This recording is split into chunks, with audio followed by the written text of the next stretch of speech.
Everyone, कैसे हैं आप लोग। एचपी सेट के फॉर्म्स आपके रिलीज हो चुके हैं। 17 नवंबर जो है आपका लास्ट डेट है सबमिट करने का।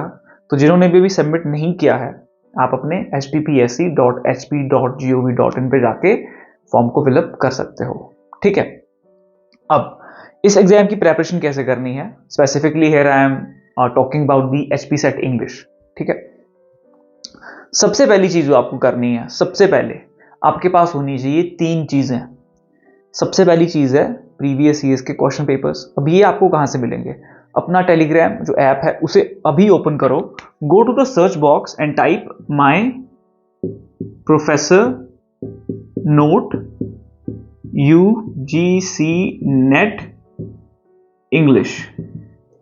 ठीक है, आपको चैनल ओपन हो जाएगा। वहां पे मैंने लास्ट के 5-6 ईयर्स के जितने भी क्वेश्चन पेपर्स है मैंने कंपाइल करके एक फाइल वहां पे अपलोड करी है, तो उसको आप गो थ्रू करो। ठीक है, आपके पास प्रीवियस ईयर्स के क्वेश्चन पेपर्स आ गए। उसमें आपने क्या करना है, एवरी सिंगल टॉपिक जो भी उसमें पूछा गया है वो आपको आना चाहिए। ठीक है, अब सर हमने वो कहां से कवर करना है? एक ऑप्शन तो आपके पास गूगल सबके पास है। ठीक है, दूसरा माय प्रोफेसर नोट आपको exam oriented study material provide करता है, आप उसको गो थ्रू कर सकते हो। ठीक है, और इस चैनल पे मैं now within few days I'll be uploading the detailed analysis of all these previous years question papers। उसमें मैं आपका हर एक टॉपिक को मैं टच करूंगा। I will touch upon every single topic which is asked there, और उस तरह से हम उसे कवर करेंगे। So you make sure subscribe to this channel and let other people know as well। Okay, तो HP सेट इंग्लिश के लिए आपके पास ये प्लेटफॉर्म यहाँ पे है, my professor note UGC NET English का। ये आपके पास हो गए प्रीवियस ईयर के क्वेश्चन पेपर। अब दूसरी चीज आती है आपके जो सबसे ज्यादा तो क्वेश्चन बनते हैं एचपी सेट इंग्लिश में, जैसा कि आप जानते हैं, कुछ लोग नहीं जानते हैं उनके लिए बता दूं, ब्रिटिश लिटरेचर से, राइट? क्योंकि this is a subject, this is a dominating topic. आपने देखा होगा अपने मास्टर्स में भी और अपने यूजी में भी कि ज्यादातर जो आपके नॉवेल्स हैं, जो ऑथर्स हैं, वो ब्रिटिशर्स हैं। ठीक है, तो ब्रिटिश लिटरेचर से आपके ज्यादातर क्वेश्चंस बनते हैं। उसके बाद है आपका थ्योरी वाला पोर्शन। ठीक है, यहां पे हम देखते हैं फेमिनिज्म से ज्यादा क्वेश्चंस बनते हैं, पर all the theories are equally important. तो उसके बाद थ्योरी है आपका, देन योर लिटरेरी टर्म्स। ठीक है, लिटरेरी टर्म्स के लिए every one of you should have a book the एम.एच. इब्राहिम। ठीक है, एम.एच. इब्राहिम की बुक आपके पास होनी चाहिए, सबके पास। ये बहुत ज्यादा इंपॉर्टेंट बुक है आपकी। ठीक है, चाहे आपका नेट हो चुका हो, सेट हो चुका हो, even then this book is immensely helpful and important as well. ठीक है, आपको ये हेल्प करेगी थ्रू आउट योर लाइफ। बहुत से टॉपिक्स होते हैं, हमें पता करना होता है, कई बार हम भूल जाते हैं, so we have to refer to this book. ठीक है, इसके बाद है आपका इंडियन लिटरेचर का। यहां से आपके अच्छे खासे क्वेश्चंस बनते हैं, क्रिटिसिज्म ऑब्वियसली। ठीक है, अब ये तो होगी कि टॉपिक जहां जहां से आपके मेन क्वेश्चन, ज्यादातर क्वेश्चन आपके पूछे जाते हैं।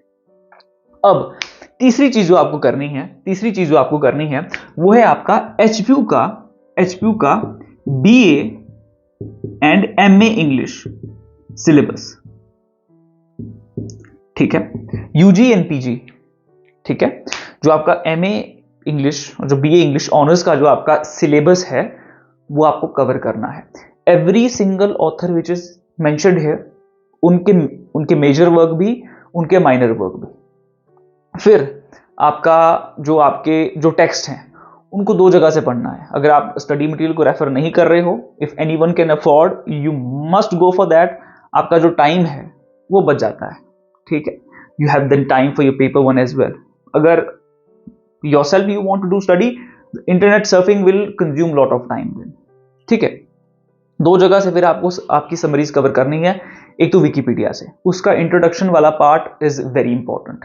जब आप विकिपीडिया पे जाते हो, so there you have details like that, from where this title is being driven, right, what has influenced this work, why author has written this book, और इसी तरह के क्वेश्चंस हमें एग्जाम में देखने को मिलते हैं।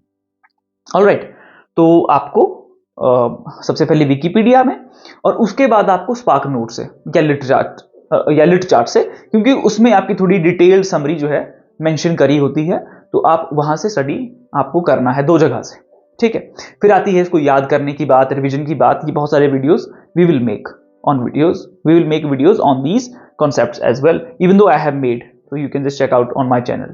ठीक है, कि आपको रिवीजन कैसे करना है, कैसे डिटेल्स याद रखने हैं, वो सब चीजें। सो ये आपकी दूसरी चीज होगी। ठीक है, एमए का और बीए का सिलेबस, इनको कवर करना है। पता चल गया आपको। सबसे पहले प्रीवियस ईयर्स क्वेश्चन पेपर्स, उनको गो थ्रू करना है, जो आपको टेलीग्राम चैनल पे मिलेंगे। और आपका दूसरी चीज है कि कौन कौन से टॉपिक से आपके ज्यादातर क्वेश्चन जो है पूछे जाते हैं, वो चीज होगी। फिर आपके हो गया तीसरी चीज के, जो आपका जो सिलेबस है बीए और एमए का, क्योंकि जो यूजीसी नेट का इंग्लिश का सिलेबस है वही सेम सिलेबस आपके एचपी सेट का भी है।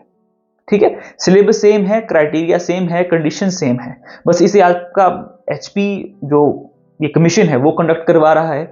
इसकी जो आपकी it is applicable only in Himachal Pradesh. With net you can apply all over India, but जो आपका सेट होता है वो एक स्टेट तक ही लिमिटेड होता है। ठीक है, तो इस तरह से आपको इसकी प्रेपरेशन जो है वो करनी है। और कुछ डाउट आप लोगों के मन में हो सकते हैं, जैसे कि सर इसका कितना जो है कट ऑफ कितना रहता है, और कितने बच्चे आपके सिलेक्ट होते हैं। जितने आपके 6% है वही क्राइटेरिया है। अगर जब आपका टाई हो जाता है कुछ स्टूडेंट के बीच, तो उन सभी स्टूडेंट्स को ले लिया जाता है। They all are declared as a qualified student. ऐसा नहीं है कि वो 6% तक ही लिमिटेड रहेंगे, उससे ऊपर इसलिए चला जाता है क्योंकि टाई हो जाता है कुछ बच्चों के बीच सेम स्कोर, तो उसके चलते all of those students are declared as a qualified students. Beside this, अगर आपका कोई भी डाउट है, so you can let me know in the comment section, and as well as I have given my contact details here to get access to our study material and the mentorship program, and any other guidance or any other query you have, so you can write me there, right? So I hope this video you found helpful, and this is Bhupesh Sharma. Soon I'll be back with another video. Till then time, I'm signing off.